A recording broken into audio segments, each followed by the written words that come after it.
अस्सलामुअलैकुम वरहमतुल्लाहि वबरकातुहू।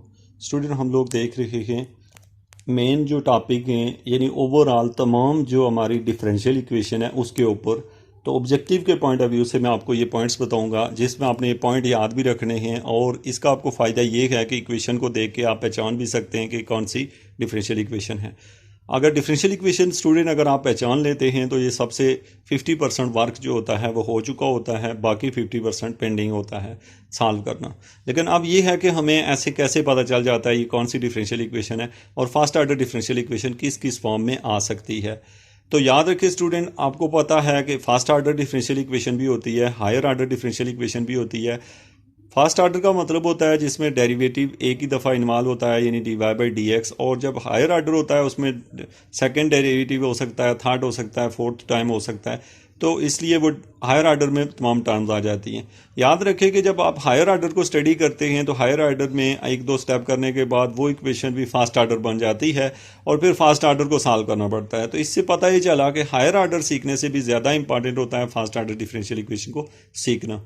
वो इसलिए क्योंकि फास्ट ऑर्डर डिफरेंशियल इक्वेशन अगर आपको नहीं आती तो आप हायर ऑर्डर तो बिल्कुल कर ही नहीं सकते हैं, और अगर आपको फास्ट ऑर्डर आती है तो हायर ऑर्डर अगर नहीं भी आती तो फिर भी आप हायर ऑर्डर के कुछ स्टेप शायद ले सकें। तो अभी बल्कि आप उसके सरफेस में से 2 स्टेप लेते हैं तो वापस इसी जगह पहुंच जाते हैं।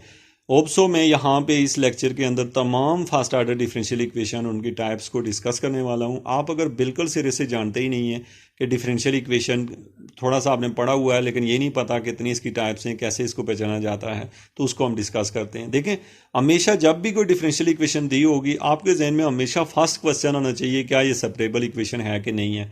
मैं फिर रिपीट करता हूँ, पहले नंबर पर आपने जहन में रखना ही यही है कि क्या ये सेपरेबल है कि नहीं है। अगर आपके जहन में आ जाता है कि सेपरेबल है या नहीं है तो आप देखें, एक तो दिया होता है क्वेश्चन लिखा हुआ और एक होती है जनरल फॉर्म लिखी होती है। अब अक्सर स्टूडेंट जो होते हैं जनरल फॉर्म को देख के घबरा जाते हैं, उनको समझ नहीं आती कि जनरल फॉर्म क्या शो कर रही है। अगर एमसीक्यूज में जनरल फॉर्म पूछ ली जाए तो हमारे लिए एक प्रॉब्लम क्रिएट हो सकता है कि हम तो क्वेश्चन को जो है सेपरेबल कर सकते हूँ। हर स्टूडेंट तो नहीं कर सकता, लेकिन कोशिश करें कि आप इसको देखें और इसको समझें। सबसे पहले देखें, यहाँ की इक्वेशन दी हुई है y prime equal to f of y g of t। ये इक्वेशन हमें एक चीज़ पे फोकस करवा रही है, वो क्या कि y प्राइम मीन के इसके अंदर फास्ट डेरिवेटिव है। दूसरे नंबर पे ये बता रही है कि f ऑफ y और g ऑफ t इसके अंदर 2 फंक्शन है, f ऑफ y और g of t। f of y जो है वो खाली y का ही फंक्शन है और g ऑफ t खाली t का फंक्शन है। तो इससे पता ये चला कि ये इक्वेशन वाकई सेपरेबल है, क्योंकि इसमें g ऑफ t यानी जो t वाला फंक्शन है वो खाली g के अंदर है और f के अंदर सिर्फ y वाला फंक्शन है, तो इसलिए ये दोनों फंक्शन एक दूसरे से सेपरेट हैं। ऐसी इक्वेशन का हाल ये होता है कि आप इस इक्वेशन में y वाली टर्म इलादा कर लेते हैं। अब देखिए, जो y प्राइम है, इस y प्राइम का मतलब क्या होता है स्टूडेंट। अगर आपको ये दे दिया जाए और आपको कहा जाए सेपरेबल क्या है इसकी फॉर्म, तो याद रखिए कि इस y प्राइम का मतलब है dy/dt। आप मुझे क्या बता सकते हैं, आपको कैसे पता कि y प्राइम का मतलब dy/dt है? क्या dy/dx भी तो हो सकता है, लेकिन स्टूडेंट दूसरी साइड पे कहा गया है कि f फंक्शन है y का और g फंक्शन है t का, तो इससे हमें श्योर है कि जो y प्राइम है इसका मतलब है dy/dt है।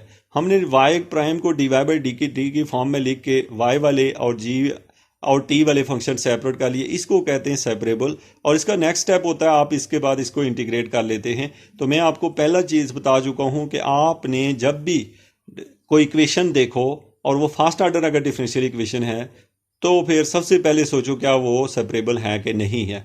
ये आपको एक एग्जाम्पल, एक क्वेश्चन देके कहा जाए क्या ये सेपरेबल है, अगर आप बता सकते हैं दैट्स मीन कि आपका पहला पॉइंट क्लियर है। फिर सेपरेबल को हल करना एक अलग टॉपिक है कि उसको सेपरेट करके किया जाता है। उसके बाद नेक्स्ट है हमारे पास है लीनियर इक्वेशन। अच्छा, हमारे पास जो तरतीब होती है मुख्तलिफ बुक्स के अंदर, पहले हमें सेपरेबल पढ़ाया जाता है, फिर आपको जाके तो होमोजीनियस पढ़ाना शुरू कर दिया जाता है, एग्जैक्ट पढ़ाया जाता है ऐसे। लेकिन आपने ऐसा नहीं करना, हमेशा सेपरेबल के बाद लीनियर पे ही जाते हैं। उसकी क्या रीज़न होती है, क्योंकि ये आपकी ट्रिक्स में आता है कि आप लीनियर इक्वेशन को जितना जल्दी लीनियर इक्वेशन हल हो जाती है इतना जल्दी होमोजीनियस नहीं होती। यानी कि अगर होमोजीनियस इक्वेशन लीनियर की फॉर्म में दी हुई हो तो अब हमें फ़ायदा ये हो जाता है कि हम जल्दी उसको हल कर लेते हैं। यानी कि याद रखें कि जो आपकी लीनियर इक्वेशन होती है वो किसी भी शेप में हो सकती है, जैसे वो सेपरेबल भी हो सकती है, वो किसी और टर्मिनोलॉजी में हो सकती है, तो मतलब एग्जैक्ट हो सकती है, होमोजीनियस हो सकती है, रिड्यूसिबल टू होमोजीनियस फॉर्म में हो सकती है। मैं अगर इतने ज़्यादा आपको लफ्ज़ बोल रहा हूँ, लेकिन आपका जो फोकस है वो अभी सिर्फ सेपरेबल इक्वेशन पे डन और लीनियर इक्वेशन की तरफ आना चाहिए। अगर मैं कोई पॉइंट ऐसा बता रहा हूँ जो आपको नहीं समझ, तो आप इस वीडियो लेक्चर को कंप्लीट देखेंगे तो वो भी आप समझ जाएंगे। चूँकि इस वीडियो के अंदर हम डिस्कस कर रहे हैं तमाम तरह की डिफरेंशियल इक्वेशन फर्स्ट आर्डर, जो कि हमारे MCQs में और जनरल टर्मिनोलॉजी में लिखे हुए वर्ड्स को समझने के लिए ज़रूरी है। और अगर आप एक टीचर हैं तो आपके लिए तो बहुत ही ज़रूरी है कि आप इन चीज़ों को ज़रूर आपको पता होगा, तभी जाके स्टूडेंट इसको सीख पाएंगे। दूसरे नंबर पे आप अगर स्टूडेंट हैं तो फिर भी आपके लिए तो ये नहायत ही इंपॉर्टेंट है। इसमें देखिए लीनियर इक्वेशन क्या है। These are the equation of the form. ये इक्वेशन इस तरह की होती है y prime plus p of t y equal to q of t। अच्छा, कुछ बच्चे होते हैं सोचते हैं यार यहाँ पे p ऑफ t क्यों लिखा हुआ है, p ऑफ x क्यों नहीं है। याद रखें कि ये एक वेरिएबल है, यानी कि एक कौन सा वेरिएबल है, एक आपका इंडिपेंडेंट वेरिएबल है। ये बदल भी सकता है, आप इसकी जगह x भी होता तो वही बात होती कि हुआ p ऑफ x या q ऑफ x। तो ये एक ही बात है। आपको देख के कैसे पता चला है कि ये इक्वेशन जो है लीनियर इक्वेशन है। आप देखें, हमेशा स्टूडेंट याद रखें कि लीनियर इक्वेशन की पहचान ये होती है कि वो एक तो है फर्स्ट आर्डर है, सेकेंडली ये है कि जो y का कोफिशिएंट है उसके साथ t का फंक्शन आएगा कोई। अब याद रखें, अगर y के साथ t का फंक्शन ना आए तो फिर भी कोई इशू नहीं है, p ऑफ t की जगह 1 भी तो आ सकता है ना। तो इसलिए याद रखें कि y prime plus p of t into y equal to q of t। q of t mean के दूसरी साइड पे भी कोई फंक्शन है t का। अब इस क्वेश्चन को हम इस तरह के जो क्वेश्चन होता है उसको हम लीनियर इक्वेशन कहते हैं। और ये आपको अगर दिया हो जैसे y prime plus y equal to 2t, तो फिर भी ये लीनियर इक्वेशन ही है, क्योंकि इसमें हमें पता है कि y के साथ 1 इसका कोफिशिएंट है और p ऑफ t की जगह कोई कीमत दी हो तो फिर भी ठीक है। और दूसरी साइड पे q ऑफ t मीन के कोई t का और भी फंक्शन दिया हो सकता है, और p ऑफ t और q ऑफ t की वैल्यू सेम भी हो सकती है, डिफरेंट भी हो सकती है। तो ये जो होता है हम देखते ही पहचान लेते हैं कि ये लीनियर इक्वेशन है। अब स्टूडेंट याद रखें कि लीनियर इक्वेशन को सॉल्व करने का तरीका होता है इंटीग्रेटिंग फैक्टर। मैं आपको बता दूं, इंटीग्रेटिंग फैक्टर में टोटल 5 तरीके होते हैं इंटीग्रेटिंग फैक्टर निकालेंगे, जिनमें से एक जो लीनियर इक्वेशन होती है, इन दैट केस आपको इसका जो इंटीग्रेटिंग फैक्टर निकालना होता है, जो y के साथ जो भी कोफिशिएंट होता है उसको हम e की पावर में लिख के उसको हम इंटीग्रेट कर लेते हैं। और उसे इंटीग्रेट करने के बाद उसका जो भी रिजल्ट आता है वो, यानी कि आप दूसरी साइड पे देखें तो लिखा हुआ है e power p of t dt into q of t। तो ये जो है हमारे पास है इंटीग्रेटिंग फैक्टर जो है, इस तरीके से हम इसका कैलकुलेट करते हैं। बल्कि ये इस तरह नहीं करेंगे आप, बल्कि ये तो हमने जस्ट मल्टीप्लाई किया हुआ इक्वेशन के साथ। इंटीग्रेटिंग फैक्टर है क्या, वो होगा e की power integration of p of t dt, ये इंटीग्रेटिंग फैक्टर है। अगले स्टेप में इंटीग्रेटिंग फैक्टर को आप तीनों के साथ मल्टीप्लाई कर लेते हैं सेपरेटली। मल्टीप्लाई करने के बाद उसका जो रिजल्ट होता है, ये ट्रिक्स में आता है कि आपको डायरेक्ट उसका रिजल्ट लिखना आता हो। अगर ये फार्मूला जो आपके सामने लिखा हुआ है y is equal to 1 over ये जो i ऑफ t है इंटीग्रेटिंग फैक्टर है, integration of i of t q of t dt plus c over 1 over i of t। ये डायरेक्ट अगर आपको याद हो स्टूडेंट, तो आप डायरेक्ट से जो है एकदम से लीनियर इक्वेशन को हल कर सकते हैं। मैं इसकी ट्रिक बता रहा हूँ आपको। यानी ये आखिर वाली लाइन जिसमें लिखा हुआ है y is equal to 1 over integrating factor of t into integrating factor of t q of t dt plus c over i of t। अब याद रखिए कि आपने बस इतना करना होगा, जब आपको क्वेश्चन दिया होगा वहाँ से आपने इंटीग्रेटिंग फैक्टर निकाल के ये लास्ट वाली लाइन जो है इसको याद कर लें। इसका फार्मूला है ये, इसके अंदर i ऑफ t की वैल्यू डाल दें, q ऑफ t की वैल्यू डाल दें। तो बस ये जो ही q ऑफ t की वैल्यू आपको पहले से पता होती है, ऊपर से देख के राइट साइड पे जो भी हो, तो वो एकदम पुट करें तो आपका फौरन से रिजल्ट निकल आता है। तो यानी कि आपके पास ये ट्रिक है कि आपकी इस डायरेक्ट फार्मूले से आप एकदम से लीनियर इक्वेशन का सोल्यूशन निकाल लेते हैं। नेक्स्ट जो है हमारे पास है यहाँ पे जो कि यहाँ हम बात करने लगे हैं होमोजीनियस इक्वेशन की। अब स्टूडेंट आपके पास जो होमोजीनियस इक्वेशन होती है ये बड़ा ही इंपॉर्टेंट टॉपिक होता है। यानी कि आप देखें तो इक्वेशन को पता चल जाए कि होमोजीनियस है। अब यहाँ गौर से देखें, अगर इक्वेशन तो लिखा हुआ है y prime equal to f, लिखा हुआ क्या है y prime equal to f x y. तो इसमें देखें जो f है वो फंक्शन है एक्स वाई का, तो इसका मतलब है लेफ्ट साइड पे dy बाई डी एक्स होगा।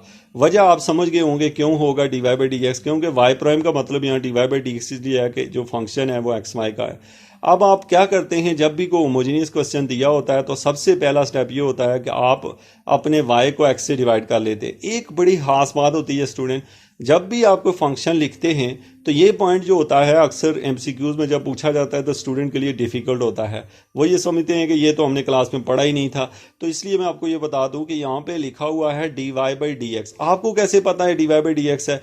जो f लिखा होता है, f is a function of x y, जो पहला वेरिएबल होता है वो इंडिपेंडेंट को शो करता है और जो दूसरा है y वो डिपेंडेंट को शो करता है। तो आपको ये समझो कि जो x है वो नीचे आता है, y जो है वो ऊपर आता है और इसकी तरतीब हमेशा इसी तरह रखी जाती है।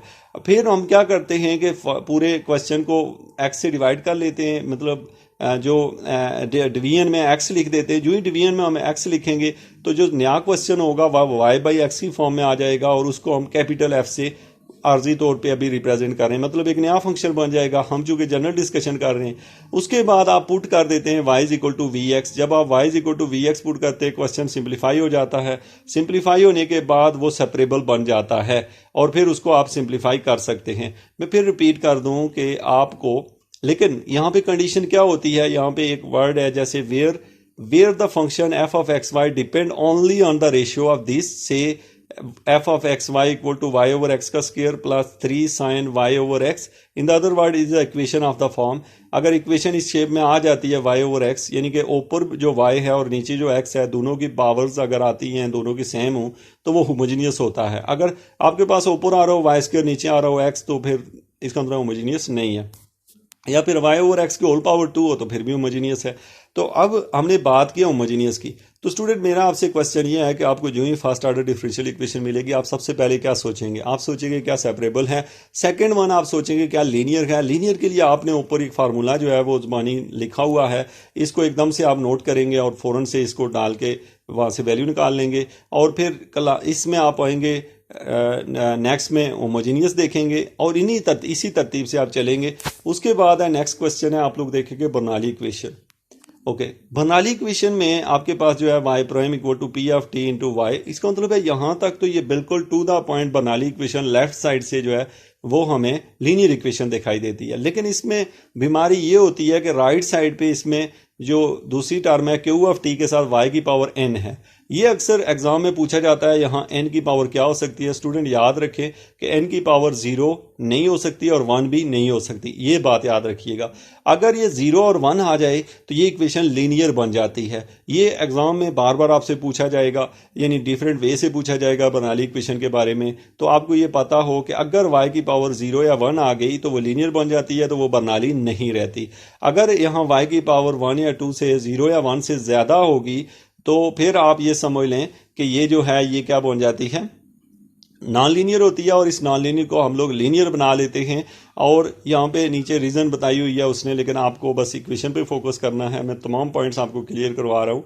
तो ये जो है आपके पास है, इसका हल करने का फिर पैटर्न क्या होता है, नीचे वाली लाइन में देखें तो यहाँ लिखा हुआ है। हम बात कर रहे हैं कॉन्सेप्ट इसमें। तो यहाँ पे हम ये करते हैं कि जो y की पावर n है उसको दोनों साइडों पे डिवाइड कर देते हैं। जब डिवाइड करते हैं जो क्वेश्चन बनता है वो y की power -n y' p(t) y की पावर 1 - n q(t) बन जाता है। हम सब्स्टिट्यूट कर देते हैं यहाँ पे। ये बहुत खास पॉइंट होता है, ये आपसे पूछा जाएगा जब 1/1 - n v' plus p(t) × v = q(t), तो ये v की फॉर्म में ये क्वेश्चन चला जाता है। और यहाँ पे याद रखें कि जो y है आपने क्या पुट करना होता है, ये नीचे सब्स्टिट्यूशन दी हुई है, इसी पे बेस करता है ये आपका सारा topic. y = v⁻1/1 - n। y की वैल्यू क्या आ जाएगी, v⁻1/1 - n। ये आपने कहाँ से लाई है, ये वैल्यू y = v1, v के ऊपर पावर में जो है 1/, तो ये 1 - n ये राइट साइड पे आपको गिवन है, इसको आप देख सकते हैं। इसके बाद है स्टूडेंट, यहाँ पे मैं आपको बात करने लगा हूँ बाकी जो टॉपिक हैं उनकी। मेरा लेक्चर जो है वो 14 मिनट का हो चुका है, लेकिन मैं इसको कोशिश है कि जल्दी से इसे कंप्लीट करूँ, क्योंकि ये जो है ना आपकी डिफरेंशियल इक्वेशन को कोर्स को मुकम्मल कर सके। इन अदर देखिए type not discuss in class, यानी कि ये नोट्स जो हैं क्लास में जब डिस्कस नहीं किए गए, लेकिन ये है कि यहाँ पे हम बात करने लगे हैं एग्जैक्ट इक्वेशन की। याद रखें कि आपसे को पूछता है एग्जैक्ट इक्वेशन किस शक्ल की होती है। यहाँ पे देखिए लिखी हुई है साइज = x y = c। अच्छा, ये जो है ना यहाँ पे जो इक्वेशन दी हुई है, इस इक्वेशन में आप लोगों ने क्या चेक करना होता है, ये यहाँ पे ट्रिक्स दिए हुए हैं, हमने क्या करना है, क्या चीज़ हैंडल करेंगे तो एग्जैक्ट का श्योर हो जाएगा। तो स्टूडेंट यहाँ पे आपके पास एग्जैक्ट इक्वेशन में जो भी फंक्शन दिया होगा उसमें यहाँ देखें पार्शियल साई और partial X plus partial psi और partial Y D X equal to 0 where ये वैल्यू हमें दी हुई है। लेकिन इसका आप लोग किस तरीके से चेक करते होते हैं, ये नीचे दिया हुआ है partial m over partial y into partial n over partial y, अगर ये दोनों इक्वल आ जाए तो ये एग्जैक्ट होते हैं। ऊपर जो क्वेश्चन दिया हो अगर यानी कि उसमें अब आपका सवाल है कि यहाँ से एम कहाँ से आता है, एन कहाँ से आता है। एम जो है वो कोफिशिएंट होता है डी एक्स का और एन कोफिशिएंट होता है वो डी वाई का। ये बड़ा इंटरेस्टिंग होता है कि एम जो है वो कोफिशिएंट होता है डी एक्स का और जो n होता है वो डी वाई का। आपको कैसे याद रहेगा कि जो डी एक्स का कोफिशिएंट है वो m है, क्योंकि इंग्लिश अल्फ़ाबेट्स में m के बाद n आता है, इसलिए m पहले आता है तो m कोफिशिएंट होता है डी एक्स का और n जो है वो कोफिशिएंट होता है डी वाई का। तो आप इन दोनों की इंटीग्रेशन डेरिवेटिव लेते हैं, अगर दोनों इक्वल आ जाए तो इक्वेशन एग्जैक्ट होती है। एग्जैक्ट का सोल्यूशन जो होता है वो डायरेक्ट लिखा जाता है, वो ये फार्मूला दिया हुआ है। इसका सोल्यूशन होता है साई ऑफ एक्स वाई। अब जरूरी नहीं कि आप साई ऑफ एक्स वाई लिखेंगे, यानी जो भी होगा वाई है कुछ भी है, इसका सोल्यूशन आप हमेशा ऐसे लिखते हैं integration of m d x plus h y. यानी कि यहाँ आपको एक बात की समझ हो कि जब भी आप इसका सोल्यूशन लिखते हैं तो ये कैसी फॉर्म में होता है, integration of m d x plus h y. तो ये आपके पास है, इसका सोल्यूशन है। तो जबकि एच प्राइम ऑफ वाई जो है वो नीचे कोई वैल्यू दी हुई है, आपने इसमें कंफ्यूज नहीं होना है। जस्ट इसकी जनरल मैंने डिस्कशन की है, इसमें मैं चूंकि इसके ऊपर फर्दर जो वीडियोस हैं वो भी मेरी आएंगी और उसमें मैंने तमाम पॉइंट्स डिस्कस किए होंगे। इंटीग्रेटिंग फैक्टर मोर जनरली यानी कि अगर ये दोनों इक्वल ना आए तो वो एग्जैक्ट नहीं होता, फिर बाद में हम इसे एग्जैक्ट बनाते हैं और एग्जैक्ट बनाने के लिए इंटीग्रेटिंग फैक्टर्स के रूल अप्लाई किए जाते हैं, जो कि यहाँ पे मेरे पास जो नोट्स हैं इनमें अच्छे तरीके से नहीं लिखे हुए। यानी कि इसमें 4 मेथड हैं, वो चारों के चारों नहीं लिखे हुए हैं, जिसकी वजह से मैं इन्हें फर्दर किसी वीडियो में डिस्कस करूँगा। Thank you very much.